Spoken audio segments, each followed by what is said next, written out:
ಧರ್ಮಸ್ಥಳ ಗ್ರಾಮದಲ್ಲಿ ನೂರಾರು ಶವಗಳನ್ನು ಹೂತೀಟ ಪ್ರಕರಣಕ್ಕೆ ಸಂಬಂಧಪಟ್ಟಂತೆ ಎಸ್ಐಟಿ ಪೊಲೀಸರು ಈಗಾಗಲೇ ಇಂಚಿಂಚು ಮಾಹಿತಿಯನ್ನು ಕೂಡ ಕಲೆ ಹಾಕಿದ್ದಾರೆ.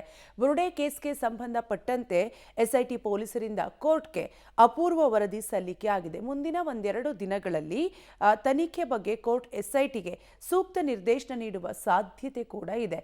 ಇದೆಲ್ಲದರ ಮಧ್ಯೆ ಪಿತೂರಿಕೋರರಿಗೆ ಈಗ ನಡುಕ ಕೂಡ ಶುರುವಾಗಿದೆ.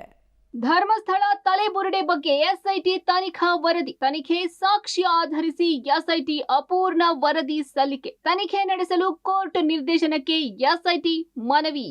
ಧರ್ಮಸ್ಥಳ ಗ್ರಾಮದಲ್ಲಿ ಶವ ಪ್ರಕರಣದಲ್ಲಿ ಬೆಳ್ತಂಗಡಿ ಕೋರ್ಟ್ಗೆ ಎಸ್ಐಟಿ ತನಿಖಾ ವರದಿ ಸಲ್ಲಿಕೆ ಮಾಡಿದೆ.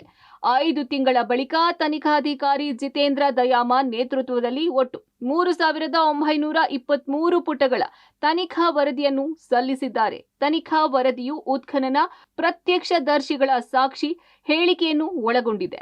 ಪ್ರಕರಣದ ಈವರೆಗೂ ನಡೆದಂತಹ ತನಿಖಾ ವರದಿ ಇದಾಗಿದೆ. ಬುರುಡೆ ಚಿನ್ನಯ್ಯ ಬಂಧನದ ಬಳಿಕ 90 ದಿನದಲ್ಲಿ ವರದಿ ಸಲ್ಲಿಕೆ ಮಾಡಬೇಕೆಂಬ ನಿಯಮವಿದೆ.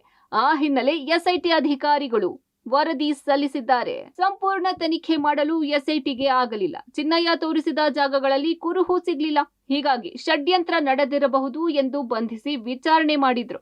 ವಿಚಾರಣೆ ವೇಳೆ ಆತ ಹೇಳಿದ ಹೇಳಿಕೆಗಳನ್ನ ಸಂಗ್ರಹಿಸಿ ಎಸ್ಐಟಿ ತನಿಖಾ ವರದಿ ಸಲ್ಲಿಸಿದೆ.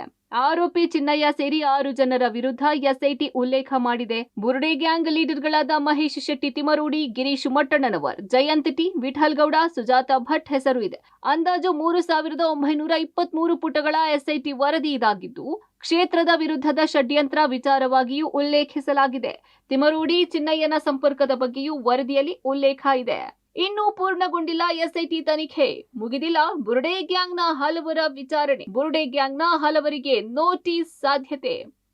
ವಿಚಾರಣೆಗೆ ಹಾಜರಾಗದೆ ಹೈಕೋರ್ಟ್ ಮೆಟ್ಟಿಲೇರಿದ ಬುರುಡೆ ಗ್ಯಾಂಗ್ ಒತ್ತಡದ ವಿಚಾರಣೆ ನಡೆಸದಂತೆ ಹೈಕೋರ್ಟ್ ಸೂಚಿಸಿತ್ತು. ಇದೀಗ ಕೋರ್ಟ್ ಅನುಮತಿ ಪಡೆದು ಅವರನ್ನು ಮತ್ತೆ ವಿಚಾರಣೆ ನಡೆಸುವ ಸಾಧ್ಯತೆ ಇದೆ. ಚಾರ್ಜ್ ಶೀಟ್ ಜೊತೆಗೆ ಮುಂದಿನ ತನಿಖೆಯ ಬಗ್ಗೆ ಮಾರ್ಗದರ್ಶನ ಕೋರಿ ವಾದ ಮಂಡಿಸಲಾಗಿದೆ. ಧರ್ಮಾಧಿಕಾರಿ ಕ್ಷಮೆ ಯಾಚಿಸ್ತೇನೆ ಅಂದ್ರು ಸುಜಾತಾ ಭಟ್.